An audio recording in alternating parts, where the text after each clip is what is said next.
Today, I thought it would be timely to do another coronavirus video because I realized I've been making a video about the coronavirus about once every month. With the president now under the gun, there's all kinds of things to think about and to talk about. But basically, the first thing is the scientists out there in the world have been badgering the epidemiology community and the political community and so forth about the fact it's well known that many of the other viruses that and particularly the most transmissible and contagious viruses that are transmitted through the pulmonary route, there's a term that is used in their world that they call airborne transmission.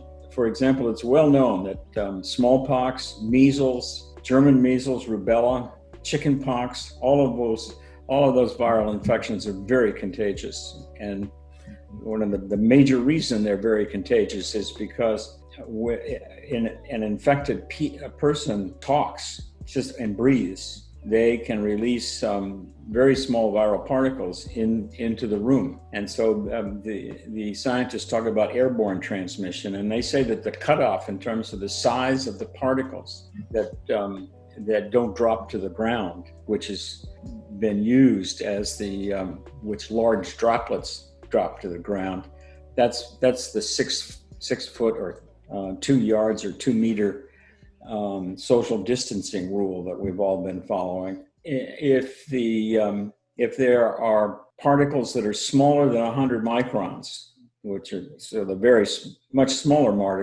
particles than occur in droplets, they just stay hanging up in the air. And so you can have, particularly in closed spaces, this is a problem. So you can imagine that you're in your company that doesn't allow you to work from home.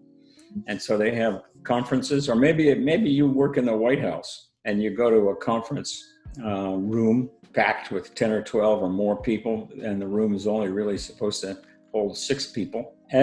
If someone's infected, they can just release very small particles into the air, and they just hang up there. You have to think cigarette smoke. I mean, how many of us have all been given a room that's supposed to be a no smoking room in a hotel, and we walk in the door and immediately we know that somebody's been smoking in that room simply from the smell. So you have to think smoke. But the problem with the virus is that the particles are so small you can't see them and you can't smell them. So that finally, both the CDC and the WHO have acquiesced to the scientists who have been, beating the drums, that airborne transmission is probably is responsible for one of the most of the contagion that has been going on. And that explains why when, the bars and the restaurants, when they open up the bars and the restaurants, and then they start to see outbreaks related to the bars and the restaurants. So then and it's happening all over the world, different countries, when they try to open up the society again, and one of the last things that they open up are the bars and the restaurants.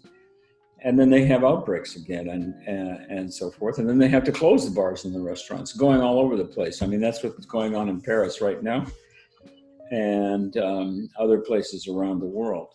And you can see it's, the do-gooders in the world have been saying, wow, those drunken people are out there shouting at one another in the bars and so forth. But it's not like that. You go to your neighborhood bar, you have a couple of beers, and you're infected, and you release into the bar room all of these viral particles, and then you go home, and then another person comes in right after you, sits in the same stool, and breathes in that air, and they're infected. So the reason that the officials have not jumped on this is because obviously they should have been talking about this back in March. Well, and it's sort of the same MO that Trump uses. He doesn't want to be wrong. And so they have been very reluctant to come up with social distancing regulations or rules that take into consideration the fact that we have airborne transmission going on all the time. And so this pandemic is just going to continue and continue and continue. In the United States now, we're sort of down to a dull roar of anywhere between 40,000 and 50,000 new cases a day. And so we've plateaued there for several months now. And I think that's just going to continue. Because every time a susceptible person comes into contact with an infected person who was asymptomatic, as we've discussed in the past, they're going to become infected. And so not until we have herd immunity, either through a vaccine or through natural infection, will the pandemic finally peter out and become not a problem anymore. So the thing is, there was a very good discussion of this whole area in NPR last week, and there's a scientist who's an environmental scientist by the name of Donald Milton, and he is a professor at the University of Maryland, and he's been basically studying airborne transmission for his entire career of 20, 30 years. And so it's interesting to look up his CV and he says, this is probably the major mode of transmission of this virus. So that brings us to the White House as a new cluster. We have the meatpacking people that get, so that when they're working, they're packed together as sources of these severe outbreaks. Then we have the nursing homes. Now we've got the universities, and now we've got the White House. And basically, by flaunting all the recommendations of the officials, the White House was a sitting duck. And as Governor Cuomo pointed out from New York in one of his original press conferences, it only takes one person in a room of 100 to infect, 20 or 30 more people.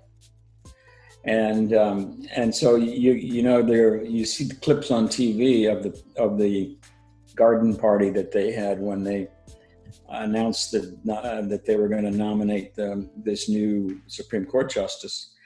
And so that was outside, but even outside they were sitting right next to one another, and nobody was wearing a mask. And after the speeches were over, they all stood up and shook hands and did all the wrong things, essentially. And before they had the outdoor gathering, they had a smaller gathering inside the White House when nobody was wearing a mask and so forth. So, which brings up the fact that masks do help, and everybody should have one. Should be wearing one, because they impede it's just a physical barrier on releasing both the droplets as well as the airborne small particles.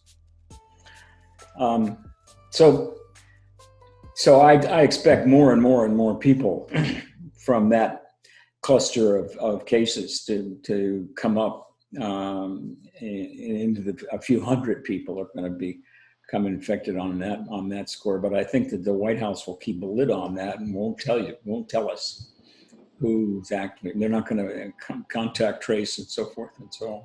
They don't want to know. Then the president and his recent hospitalization. It was clear that when he went into the hospital that he was having breathing problems, and they actually said that he had what they called 2 drops in the oxygen saturation and of his blood, and the drops in oxygen saturation do not occur if your lungs are working normally. But they occur in this COVID-2 infection because when the virus gets into the lungs, down past the major breathing tubes, into the lungs, into the tiny air sacs, they don't cause a problem.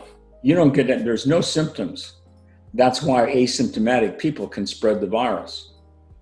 The virus doesn't cause any symptoms. It's a sneaky, and most viruses are, they're very sneaky things. The only symptoms that occur, as I've said before, is when the immune response tries to deal with that virus. And there are two aspects or two phases of the immune response. What we call the innate phase, that has been conserved throughout evolution. Even the invertebrate animals have an innate immune reactivity, and that in large part, that innate phase is due to the onset of the release of interferon from infected cells. Interferon is one of the small so-called cytokines. The interleukins are another class of those molecules. And the interferons, one of the first things they do, and they're released by virally infected cells.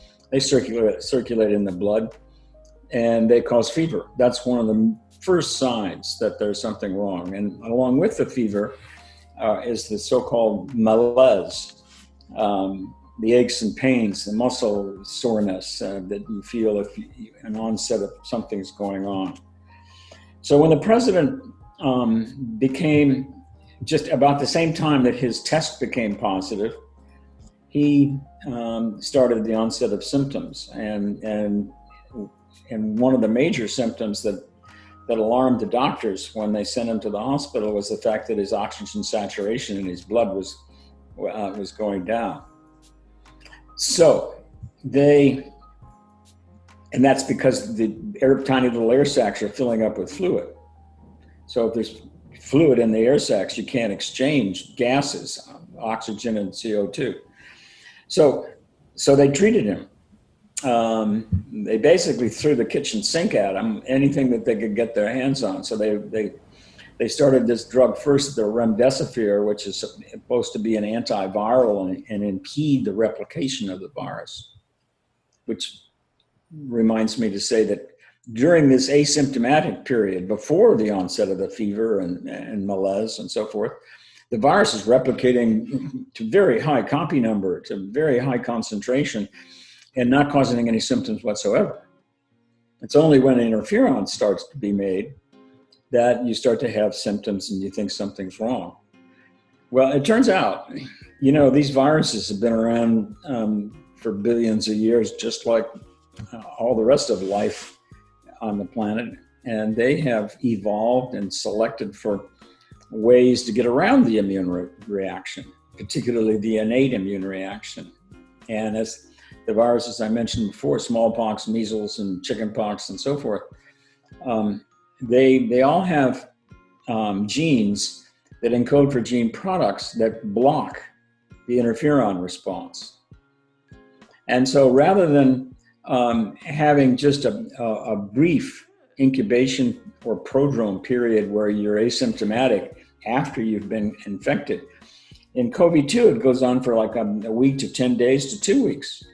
And all that time, the virus is replicating. And all that time, you're spewing out into the air around you viral particles that just hang there. They're not going to drop to the ground because they're not in great big droplets. So they started Remdesivir. Remdesivir has just been published recently, that the data from their initial trial, the data from their trial of people in the hospital and so forth is not that impressive. There's a very small difference between the treated group and the placebo control. So it's no great shakes, and it's not going to really do much at all. So, but Tony Fauci and the rest of them said, "Oh, this is just like in the early days of AIDS, and this is showing us the way, and we have to prove it right away," which the FDA did. But it basically doesn't do very much.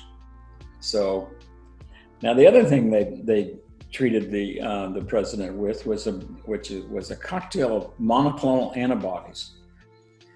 3 different antibodies, and this is the Regeneron product that the president has said is a miracle and everybody should get it, and he's going to make arrangements so that everybody can have it for free. Well, monoclonal antibodies are exactly what they say. They're monoclonal, which means that they're only one antibody, and one of the powerful aspects of the immune system is that they produce polyclonal antibodies. So they have multiple different antibodies reacting to all different parts of the antigens of the virus. And so monoclonal antibodies, they're in clinical trial now for the treatment of COVID-2, and the data have not been released yet. So the president's doctors have basically given him an experimental therapy. It's unproven. And I think from the standpoint of an immunologist, antibodies are great that can arise after vaccination, because the vaccine then will cause polyclonal antibodies to be produced, some of which are going to prevent the virus from infecting cells. So the antibodies are great for preventatives. If you have a vaccine that does not cause disease but causes an immune response that cross-reacts with the virulent virus, that can rapidly clear the virus when it gets in, when it's a small dose and initially gets into the bloodstream. But now if you've got a person that is replicated to a very high copy number, to use antibodies as a treatment is iffy. So I think we have to await the clinical trials, results of the clinical trials as a therapy to see whether or not this is really good. In the end, I keep going back to T-cells, because T-cells, the antibodies can be like the Air Force, flying around and glomming onto the virus. But the T-cells are they're like the Marines with fixed bayonets. They actually kill the virus-infected cells. And so you recover, once you're infected, you recover from an infection because of the T-cells. So therapeutically, it would be nice that to generate cytotoxic T-cells that can actually kill virus-infected cells and rid the body of them. The other drug that they used on the president was dexamethasone. Now, dexamethasone is a very powerful drug, and I've given it for various kinds of things. Dexamethasone is a synthetic glucocorticoid hormone. Glucocorticoids are made by the adrenal gland, and they circulate in the blood all over the body, and there are receptors for these glucocorticoid hormones in every tissue in the body. And they have profound effects. For the most part, they're called glucocorticoids because they markedly alter glucose metabolism, how the cells use glucose to burn to make for energy.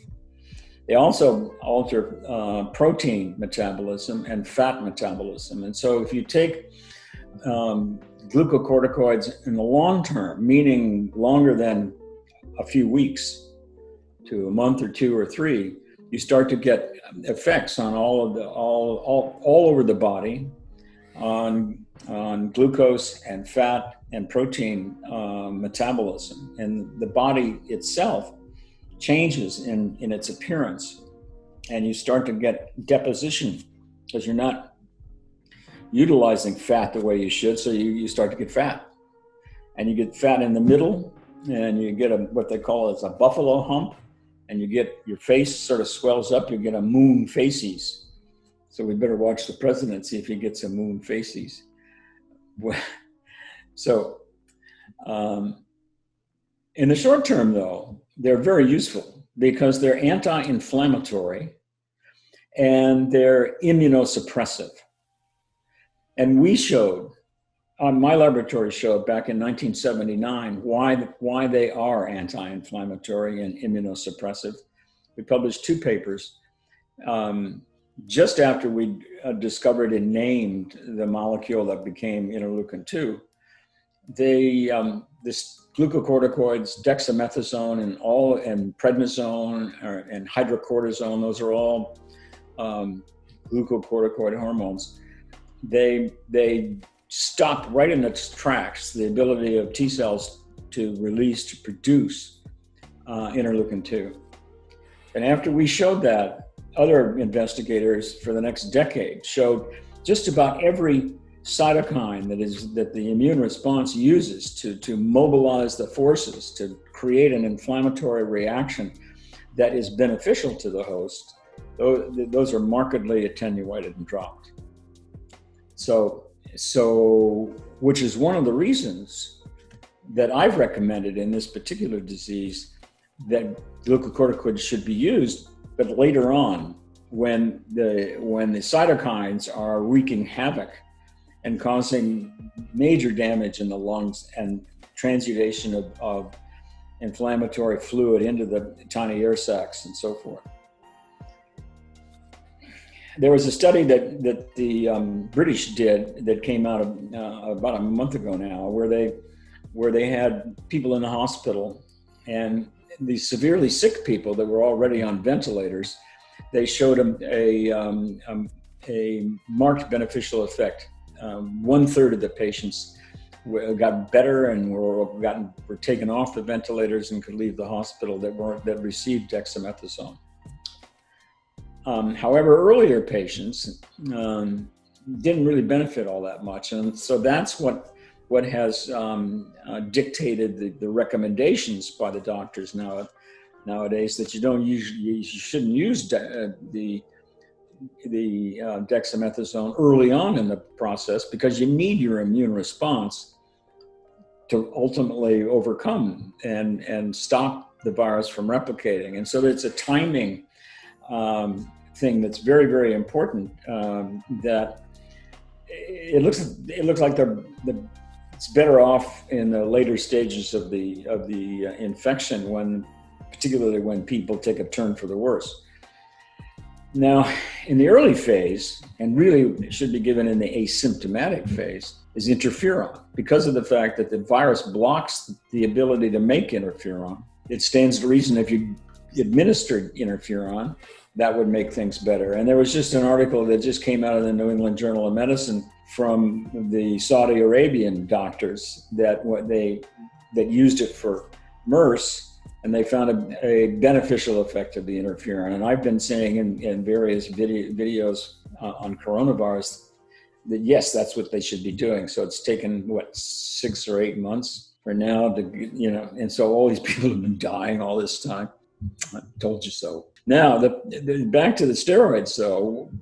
I have to tell you this story about one of my first patients as a clinical oncologist back when I was a hematology oncology kind of a person. And this is back at the National Cancer Institute in the very early 70s. And I had a patient with a lymphoma, and he'd been through all the other drugs that had been tried on him by other doctors before I got him, before I picked him up. His bone marrow was really deficient. He wasn't making blood cells very well, and we couldn't really give him any more cytotoxic chemotherapy. So I put him on high doses of steroids. Before I did that, he was really sort of a very depressed individual. He was weak, he was tired, and he was clinically depressed. So I put him on steroids, and I had him come back in a week. Well, he came back in a week, and he was flying. He was all over the map. He was so happy. He was manic. He was just ecstatic, and he was going around the clinic almost kissing all the nurses and telling everybody how good life was and so forth and so on. So I thought to myself, well, that's good, you know? So then but I had him come back the next week, and he started telling me stories that there were bugs on him, and he just started. And while I was interviewing him, he's picking these things off and flicking them away. And ultimately, he progressed from mania to psychosis, became schizophrenic, paranoid. And so I had to take him off the steroids. And when he was off, he ultimately calmed back down again. But I'm for sure that's what's causing the president's aberrant behavior now. It's not due to remdesivir. It's not due to the Regeneron monoclonal antibodies. It's due to those steroids. So we'll see what happens next. He wants to go out on the campaign trail over the weekend. It's not a good situation right now. My recommendation for all of us is don't go in any closed spaces, no bars, no restaurants. If you want to go out to dinner, go out. If you can find a place to go outside and make sure you don't sit close to anybody. Make sure they've got the fans on and so forth, and wear a mask wherever you go. And everybody should have a mask because they're blocking the virus both ways that way. But I myself, the safest thing to do is just stay home and not circulate into the big bad world. And I'll stop there.